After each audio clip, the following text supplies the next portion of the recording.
if you want to hit it long, hit it straight, be consistent, and have a good shot. Other than that, it really doesn't matter at all. It's absolutely vital. Harvey Penick said if you have a bad grip, you don't want a good golf swing. How true that is. Now, with regard to the grip, there are, of course, three types of grip. There's a two-handed grip, there's an overlap grip, and there's an interlock grip.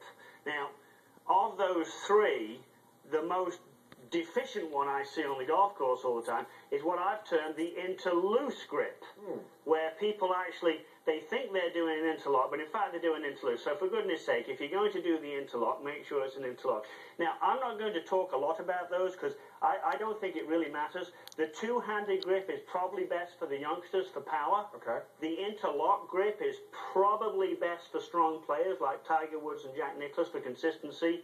And the sort of the hybrid between them is the one most of us use, which is the overlap grip. But nevertheless, whether you use two-handed, whether you use overlap or interlock, some of these things must be present for you to have a good grip that will let you swing with speed and square the club face. So I get to the 3 Ps of the perfect grip. Do tell. Now, the first one is what I call professional. You need to have a professional grip. I've been influenced profoundly on the grip by work from Steve Elkington. He wrote a book called The 5 Fundamentals. It's got the best stuff on the grip I've ever seen. His teacher, Alex Mercer, said there is no reason whatsoever that you shouldn't have a professional grip. You may not have enough talent to swing like a tour pro, but it takes 0 talent to get a professional grip. I don't talk about looking at the knuckles, and I don't talk about the V's. It isn't that I don't notice that, but the reason I don't talk about it is it's never worked very well for me on the golf course.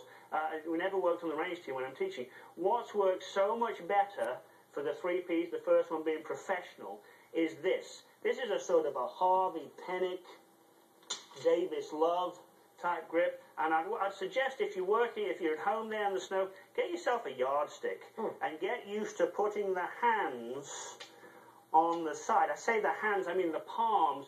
Get used to putting the palms on the side of the grip. My great friend from Atlanta, Tom Ness, talks about clap, clap, chop, chop. What a lovely way to think of the palms going on the club. Clap, clap, chop, chop. Left palm on the side of the club, right palm on the side of the club. I'm swear gripping the club would be better if the USGA would let us play with flat-sided clubs, which is probably why they don't.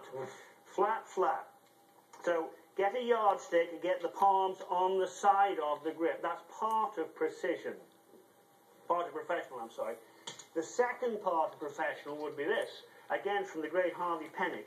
If you were going to pick up a bucket, you would probably pick it up in the fingers of your right hand, and the palm of your right hand would be, well, if you're a golfer, it's going to be aligned about to the target. So where the professional look is concerned, I think just something as simple as a yardstick and a bucket is going to get you with your hands in a really good professional position. Now, the second P would be precise. You want it to look professional, but you need it to be precise. A lot of people have heard you shouldn't hold the golf club in the palm of your left hand. That's absolutely true. There's no question about that. You shouldn't. Unfortunately, they then make this ridiculous error. They say, if I don't hold it in the palm, then I'll hold it in the fingers. Well, you don't do either. You don't hold it in the palm or in the fingers. I've actually drawn a line on this glove. I first saw this.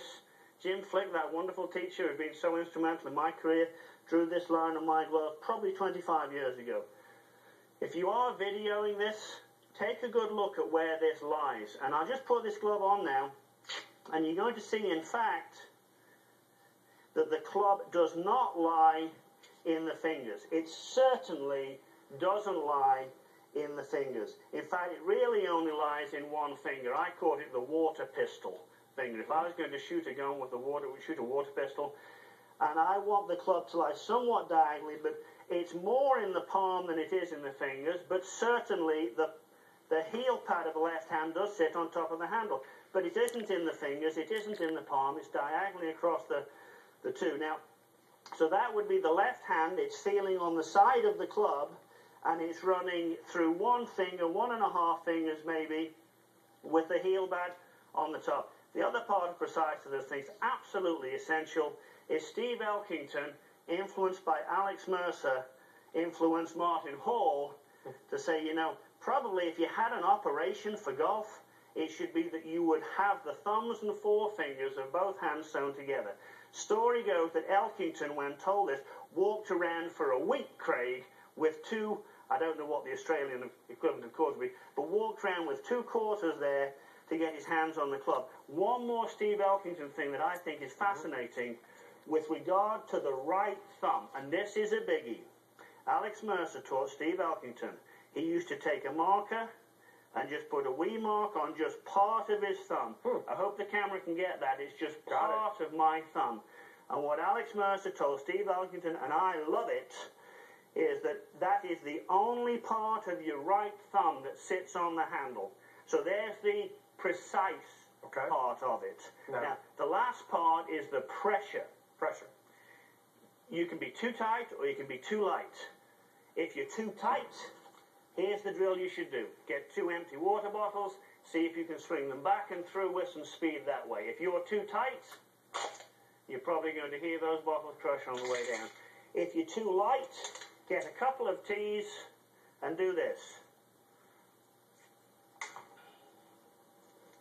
Put them in there so you've got one under the left hand, one in the right hand. See if you can hit golf balls and keep those tees in there. So those are the 3 P's to a good grip. You've got to be professional, you've got to be precise, and you've got to get the right pressure. Pressure. I like that last one. Everybody